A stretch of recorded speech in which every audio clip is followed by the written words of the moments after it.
Bonsoir à tous et bienvenue dans ce flash de 18 h. Le président Alassane Ouattara a reçu au palais présidentiel les lettres de créance de 5 ambassadeurs accrédités en Côte d'Ivoire. Il s'agit des ambassadeurs du Portugal, du Vietnam, de la Chine, de la Corée et de l'Arabie Saoudite. Tous ces diplomates ont placé leur mission sous le signe du renforcement des relations de coopération entre leur pays et la Côte d'Ivoire. Ce soir à 20 h, le compte-rendu d'Awa Touré.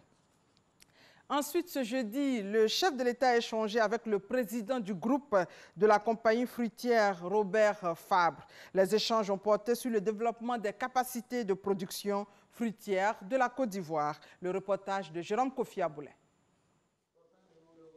Robert Fabre, il est le président du groupe La Compagnie Fruitière. Au palais présidentiel ce mercredi, il a eu un entretien avec le président de la République, Alassane Ouattara. Robert Fabre a indiqué au terme de cette entrevue avoir échangé avec le chef de l'État ivoirien sur le développement des capacités de production fruitière de la Côte d'Ivoire, en citant notamment l'exemple de la banane dessert. Les sujets que nous avons abordés sont essentiellement orientés sur les sujets de l'agriculture en Côte d'Ivoire, de développement des capacités de production fruitière notamment, et notamment dans la banane. Et donc nous avons indiqué au chef de l'État que nous souhaitions poursuivre cet effort de façon à ce qu'on puisse, par l'accroissement des activités, procéder de mieux en mieux, n'est-ce pas, avec une sorte de désenclavement relatif, n'est-ce pas, entre le nord et le sud, qu'on puisse livrer tout ce qui vient pour le nord depuis le sud et qu'on puisse exporter tout ce qui vient depuis le nord vers le sud.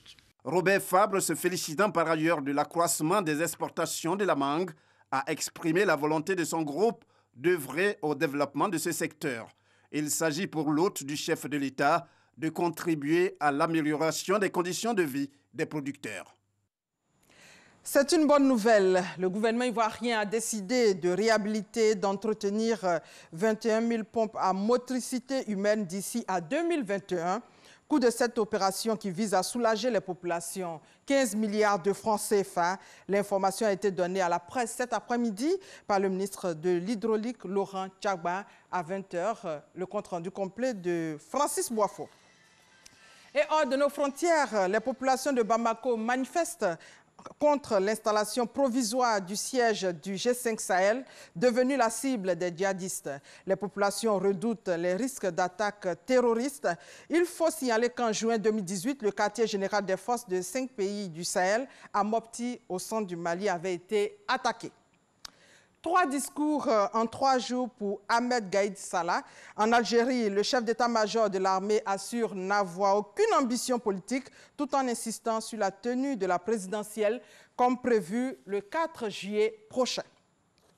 Et au Soudan, pour terminer, les préparatifs sont toujours en cours pour le déclenchement d'une grève générale et d'un mouvement de désobéissance civile 2 jours après l'échec du dernier round de pourparlers entre civils et militaires.